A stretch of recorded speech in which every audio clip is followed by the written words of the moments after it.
গল্প best friend পর্ব ১। এই মেহেদি, এইদিকে শোন। বল। খুব খিদে পেয়েছে। তো আমি কি করব? নাস্তা খাওয়াবি? আমি পারবো না। কেন? আমার টাকা নেই। হ্যাঁ, শুধু আমি বললেই তোর টাকা থাকে না, তাই না? হইছে, আমি গেলাম। ওই, কোথায় যাচ্ছিস? যেখানে ইচ্ছে যাব। তোকে বলতে হবে নাকি? যা, ভাগ। এরপর আমি সেখান থেকে চলে যাচ্ছি। আর যেতে যেতে আপনাদের সাথে পরিচয় করিয়ে দেই। এতক্ষণ যার সাথে কথা বললাম, সে আর কেউ নয়, সে হচ্ছে আমার বেস্ট ফ্রেন্ড নিশি। আর আমি কে তা তো জেনেই গেছেন নিশ্চয়ই। ততক্ষণে আমি কলেজের ক্যান্টিনে চলে গেলাম। ক্যান্টিনে গিয়ে দেখি ইয়াসমিন একা একা বসে আছে। ইয়াসমিন হচ্ছে আমাদের কলেজের সবচেয়ে সুন্দরী। সবাই ওর উপর ক্রাশ খায়। হাই। হ্যালো। কেমন আছো? আলহামদুলিল্লাহ, ভালো। তুমি? আলহামদুলিল্লাহ, আমিও ভালো আছি। বসো, নাস্তা করি। অবশ্যই। আমরা নাস্তা করতেছি এমন সময় ক্যান্টিনের সামনে নিশি এসেছে। আমাদের নাস্তা করতে দেখে রেগে চলে গেল। আমি বিষয়টা লক্ষ্য করলাম, তাই ওর জন্য একটি আইসক্রিম নিলাম। এটা কার জন্য? তুমি নাস্তা করো, আমি একটু আসি। ওকে, যাও। এরপর আইসক্রিম নিয়ে নিশিকে খুঁজতেছি। খুঁজতে খুঁজতে দেখি কলেজের বাগানে একা একা বসে আছে। আমি পিছন থেকে চোখ চেপে ধরলাম। এই, কে রে তুই? ছেড়ে দে, লাগছে তো। এই নে। তুই খা তোর আইসক্রিম। এটা তো তোর জন্য এনেছি। আমাকে খাওয়াতে হবে না, ওই ইয়াসমিনকে খাওয়া গিয়ে।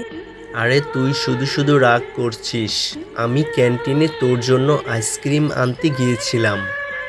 ইয়াসমিন সেখানে আগে থেকেই ছিল। ও আগে থেকেই ছিল, তাই না? ওরে নাস্তা খাওয়াতে হবে। আরে না, সে আমাকে ডেকেছে। হয়েছে, আর মিথ্যা বলতে হবে না। সত্যি বলছি। ওরে তাড়াতাড়ি নে, আইসক্রিম নষ্ট হয়ে যাচ্ছে তো। দে। এইবার খুশি তো? হ, খেতে পারলেই খুশি। যা, খাবো না তোর আইসক্রিম। আরে রাগ করছিস কেন? তুই না আমার বেস্টু। হুম। একটা হেল্প করবি? কি?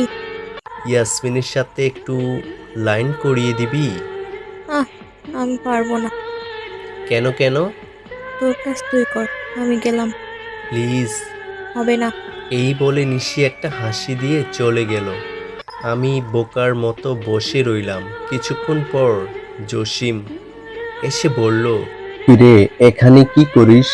কিছু না। নিশি এভাবে চলে গেল কেন? জানি না। ওরে বললাম একটু ইয়াসমিনের সাথে একটু লাইন করিয়ে দিতে, কিন্তু শুনলো না। এই ব্যাপার।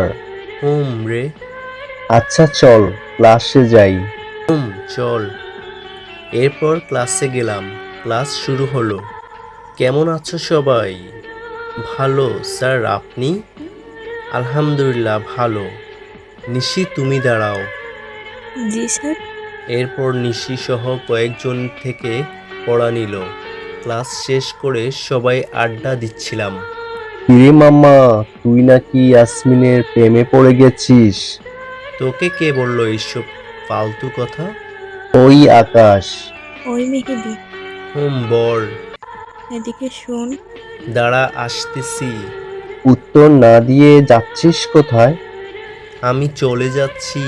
এরপর আমি নিশির কাছে চলে গেলাম। চল, আজ তোর সাথে লাঞ্চ করব। ও তাই? ওকে, চল। আচ্ছা জসিম, মেহেদি আর নিশির বন্ধুত্বটা অন্যরকম, তাই না? এই যে নিশি ডাকলে মেহেদি উড়ে চলে যায়, ওর সাথে সব সময় সব কথা শেয়ার করে। দোয়া করিস ওদের বন্ধুত্ব যেন সারা জীবন থাকে। ওরা কথা বলতেছে, এইদিকে আমরাও লাঞ্চ করার জন্য রেস্টুরেন্টে গেলাম।